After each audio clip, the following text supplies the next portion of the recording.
Thank you for tuning in. It's 8 minutes after 11 o'clock, a tiny bit late start in our next interview, but I'm so looking forward to this because I think this guest is going to speak about something I've always been wondering about. It's about the purpose of life, and I don't mean that in the profound way. Well, maybe, no, actually I take that back. It is very profound. But I wanted to introduce him with this story.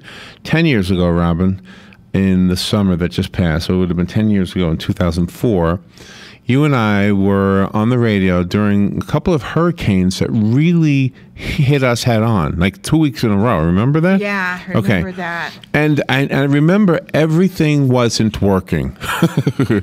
It's like we had no information except for what we could get from the local TV channel out of Orlando, the normal resources that we had at that time. And we didn't even have much of an internet back then, I don't think. But we could go on the air. We could open up the microphones and we could go on the air. And it was like we were just talking. And I think the best information we may have had, as far as usable information, was where you could get ice. Yeah. Remember? Because a lot of people had no electricity. Right. And so ice was an important thing. And we had the ice location. So for those of you who I want you to empathize with us just for a second. Not sympathize, empathize. Just try to put yourself in our shoes. 10 years ago when we were doing this, we were literally on the air, not just during the morning show, but we stayed on like all day, all night. Yeah. I stayed here with my son at night. You were here all day with me. And with very little actual usable information. Now, what does that have to do with our next guest? It has to do with what happened after after the storm was over, after electricity was back on, after everything was running again. We started getting calls. And sometimes people came in, actually, to speak to us who had never met us before. They were listeners, but they never came into the station to meet us. And they told us something pretty fabulous. They told us that just being a familiar voice helped them. Yeah. They somehow, without us knowing it, our purpose was being served without us thinking. We thought we were useless. We felt like we had no information for you. All we're doing is talking. We're talking about this, that, and the other thing. Who knows what we're talking about? Probably silly stuff and food and you know, things that were not useful information. But it turned out it actually made a difference. So that maybe, in a way, we discovered our life purpose at that moment. It's not all about gathering information and delivering it. Sometimes it's just about being there. Dr. Eric Maisel is on the phone. He's a licensed psychotherapist. He's the author of a blog called for Psychology Today, Fine Art America. We have art on Fine Art America, don't we? Yes, we do. He's a columnist for Professional Artist magazine. He must be an artist. He's a workshop leader and a best-selling author. His book is called Life Purpose Boot Camp, the 8-week breakthrough plan for creating a meaningful life. Sometimes I think we have a meaningful life, we just don't recognize it. Dr. Maisel, good morning, sir. Hi, guys. How you doing? Pretty good. I'm sorry for the long intro, but I wanted to tell that story, and I wanted you to hear it mostly. Where are you right now? I'm 30 miles east of San Francisco in a place called Walnut Creek. Oh, wow. Nice name. And you got up early to be with us, so thank you for doing that, too. Oh, yes, indeed. Yeah. And life may be about needing ice. That may be correct. Oh, I like that. That's the title of your next book. So is there a way actually with a book to convince somebody of their purpose in life? First of all, I would say purposes. I don't think there is a life purpose. I think we have multiple life purposes. That's one of the ideas in the book. But does can a book convince? I don't know, but I think it provides some new ways of thinking about life purpose. So for a long time, we've thought about life purpose as aligning with something out there in the universe, that meaning and life purpose are out there at the top of a mountain or someplace. And this just tries to switch the thinking, make a paradigm shift from seeking meaning and seeking purpose to making meaning and making life purpose choices. I don't think we have any life purposes till we make some life purpose choices. So it's kind of returning the instrumentality to the person. And it's a slightly different way of thinking about life purposes. But you know where it hits you in the face is at a funeral. If you go to the funeral of somebody who has been a mom, and in her whole life she never felt like she was that important, but she was always making sure everything was just right, all the birthdays were remembered and all that stuff. When she's gone, all of a sudden you realize that the purpose she served is gone. And exactly. that's when it hits you. Wouldn't it be nice to have enjoyed that understanding in life, yes, rather than being sad about not being somebody else or doing something else? Yes. So that's one of the things I'm saying, is that sometimes we don't know what provokes the psychological experience of meaning. Meaning is a kind of experience, psychological experience. So if it is felt meaningful to raise your kids and have hard days and good days and all of that with your kids, then you've had a meaningful life. There isn't a different kind of meaningful life. Go ahead.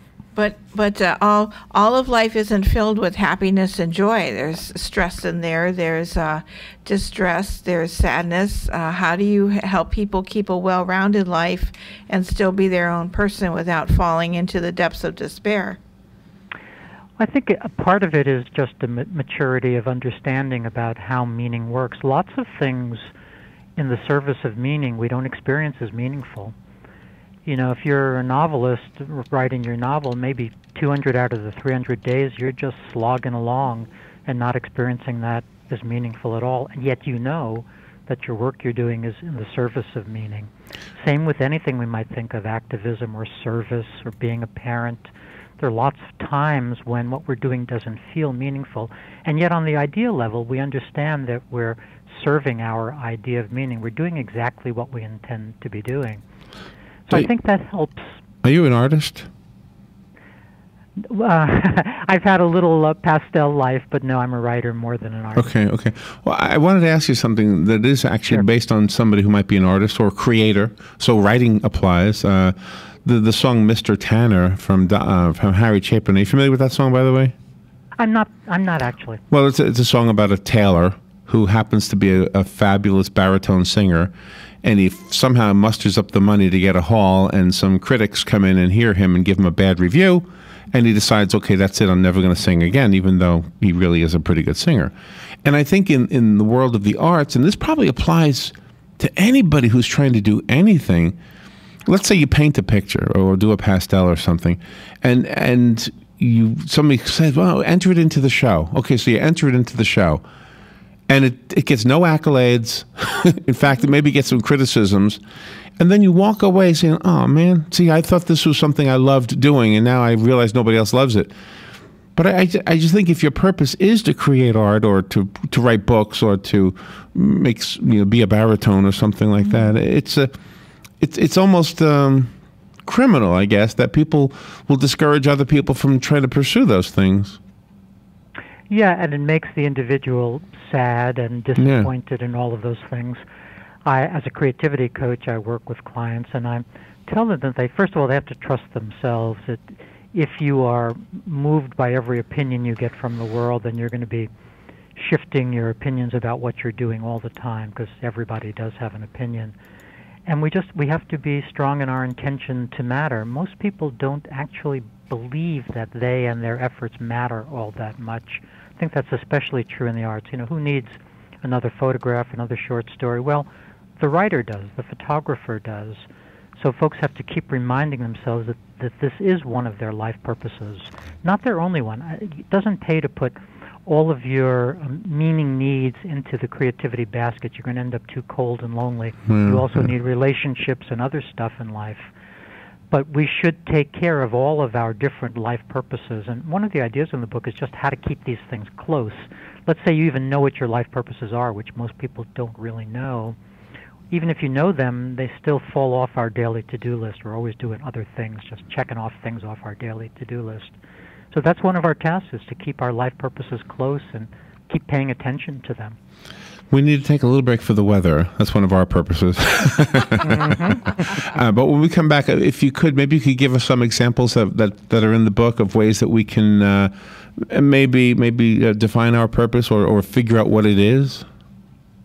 Sure thing. Or what they are. I know you said this more than once. That's right. All right, we'll take that break right now. We'll be right back. The weather is brought to you by myfwc.com. Safe boating is no accident. We'll see sunshine dimmed by variable high cloudiness today. The high temperature 81 to 85. But partly cloudy tonight. Lows will range from the mid and upper 50s in some of the northernmost part of the zone to about 66 on the coast. Tomorrow, more sun than clouds, high 78 to 82. And on Friday, times of clouds and sun, the high again 78 to 82. From the Florida Weather Center, I'm meteorologist Joe Lundberg.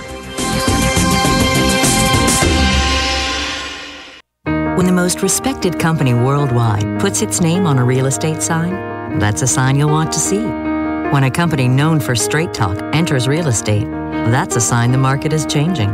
Confidence is back, and that's good to know. Introducing Berkshire Hathaway Home Services. Look for our sign in a front yard near you. Contact your local home team agent today. Visit us at BerkshireHathawayHS.com. An independently owned and operated franchisee of BHH Affiliate, LLC. Stay informed on everything going on in the Villages with the Village Spectator newspaper. The Village Spectator is exclusively devoted to the Villages with news, commentary, and more. And yes, they have Tom's Picks, a free referral for people who are looking for a company to do work for them. Tom's Picks will refer the company that fits your needs, and all we ask is that you tell them where you heard about them. Call Tom's Picks at 804-1223 and pick up your copy of the Village Spectator today. Now read Ocala Downtown newspaper online. Hey, it's Christy with Ocala Mac and PC Repair and Ocala Guest Wi-Fi to let you know we have you covered. We are the only local certified Apple and Microsoft computer company in Ocala. We are family owned and operated. From mobile repair to wireless networks, viruses, new systems, or security cameras, we do it all. Check us out online, OcalaMacPC.com, or give us a call, 352-566-8324. Tell them Nick, Madison, or Mason sent you and get free diagnostic. Get your internet telephone service from the company that brought affordable internet service to Ocala in the first place. All is Safe is a sister company of Ocala Guest Wi-Fi, a company you've known and trusted for all your internet needs. Whether you need a phone or hundreds, we've got the products and services to meet your needs both now and in the future. Our plans include everything from local and long-distance calling to equipment maintenance and even software upgrades. You can count on All is Safe to give you cost certainty knowing that your bill will be the same next week, next month, or even next year. Call 352-450-8647 today to learn how to cut your monthly telephone bill up to 60%. All right, 20 minutes after 11 o'clock. Thank you for tuning in. You know, when I go home, Robin, my dog is going to show me her purpose. She's going to show me that her purpose is to make me feel welcome and loved and all of that. Yeah, dogs are wonderful. And yet she doesn't even care. she doesn't care if she has any purpose or not. I think we think too much sometimes, Doctor. What do you think? Well, if we're, sad or anxious or what have you, then we do have to think about what'll help us. So yes, if we're feeling perfectly fine, then there's nothing to think about. But lots of people aren't feeling perfectly fine, sort of feeling like life is rushing by them and they're not getting to live their purpose. So for them, they do have to do a little bit of thinking. Okay, well that's pretty profound. In other words, if you're doing something that is distracting from what you think you should be doing, is that right? Exactly. We have this depression epidemic, this anxiety epidemic, this insomnia lots of people are struggling, and maybe not, struggling as profoundly as, somebody in an institution, but still struggling. And so if you're struggling, it may be at the level of life purpose and meaning. That may be where you're struggling, rather than that you have some mental disorder. It may be that you just haven't quite figured out either how to live your life or how to keep your life purposes close. You may have, some really smart ideas about how you've wanted to live, but just everyday life gets in the way of that. How do you how does the individual keep their purpose in life and find it and achieve happiness? But then there are other people in their lives that are right there, and maybe they don't have a purpose. How do you help them find their purpose and still have a good relationship? Yeah, well, it's hard to help other people, isn't it? But you have to start with yourself. And so I recommend things like a little morning meaning check-in, just a few seconds, where you try to make decisions about kind of where you're going to make meaning investments during the day and seizing meaning opportunities. The idea of thinking about these things in a daily way. Also, creating a life purpose statement, I think that's kind of hard work to do, but then ultimately it's very valuable to have in a sentence an idea of how you want to be in life. And then one idea in the book that I'm really liking and folks are liking is the idea of creating a life purpose icon that does as much work as a cross does for a Christian or a Star of David does for a Jew, actually fabricating something for yourself, whether it's, a lighthouse or a walking stick or an acorn. Yeah. Something with some meaning to you, because as I say, people don't remember, even if they've once thought through what their life purposes are, they have trouble remembering it in the hurly-burly of life. I think mine would be... I think mine would be... I didn't mean to interrupt you. I apologize. But I was just going to say mine should be a moon pie. Yeah. Well, there you go. Because it brings so much pleasure, doesn't cost much. Yeah. And nobody's offended by it. See, there's a lot. No, but all joking aside, there's a lot of information in a moon pie for you. It's not the next person would know what that's about. Yeah. But it's that you would know what it's about, and most people don't.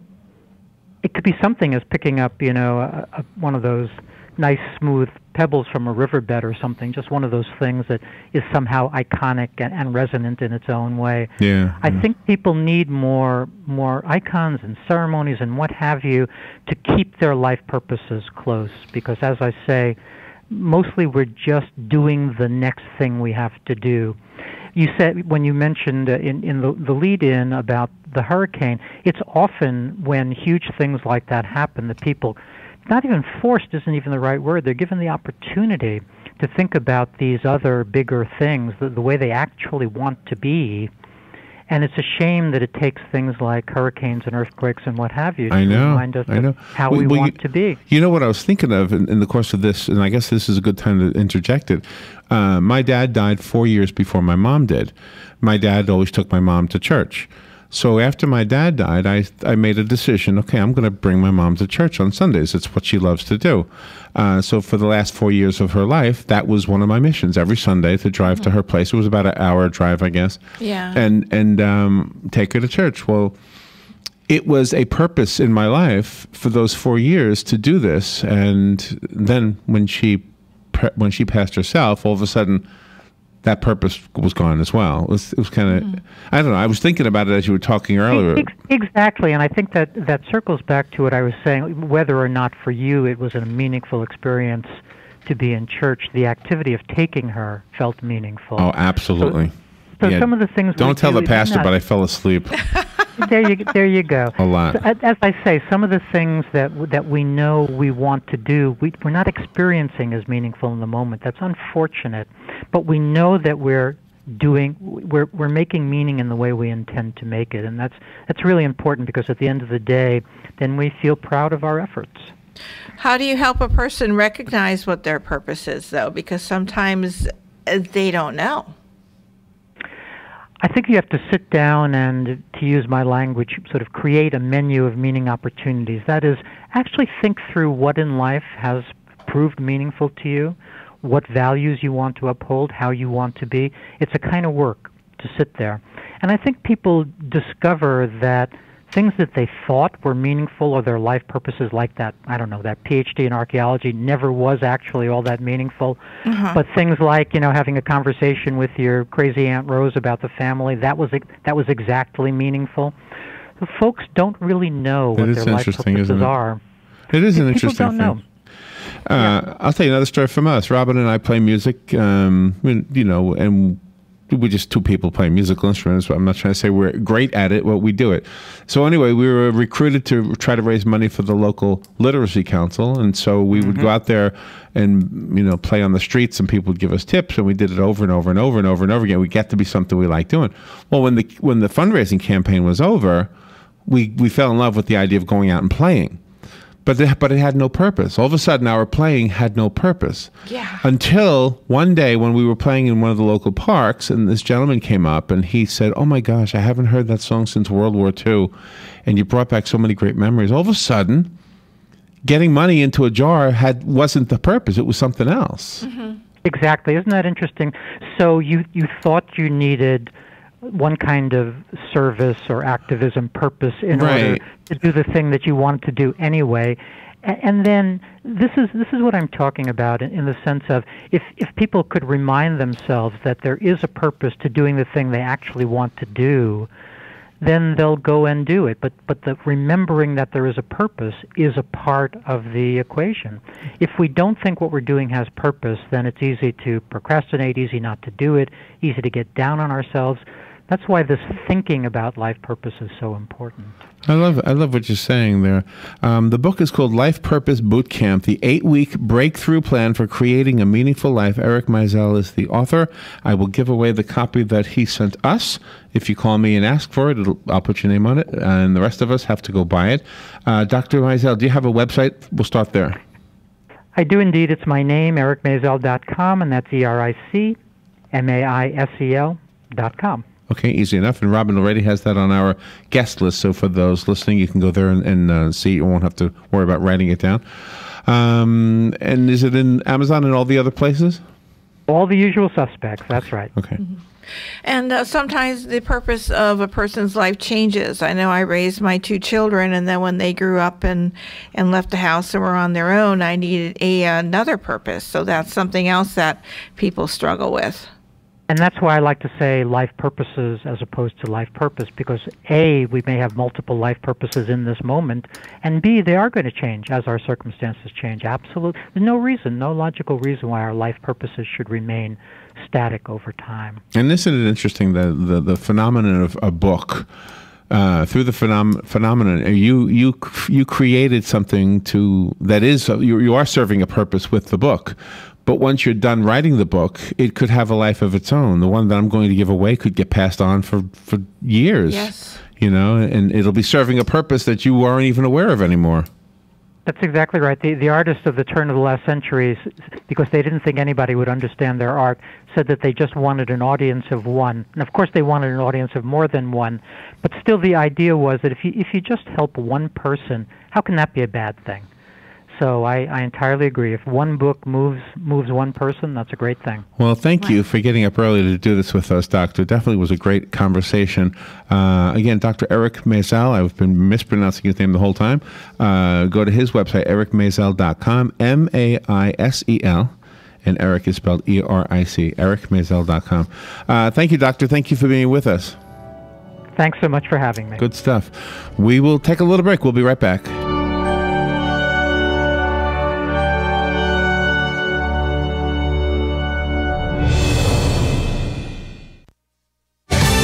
Fox News Radio.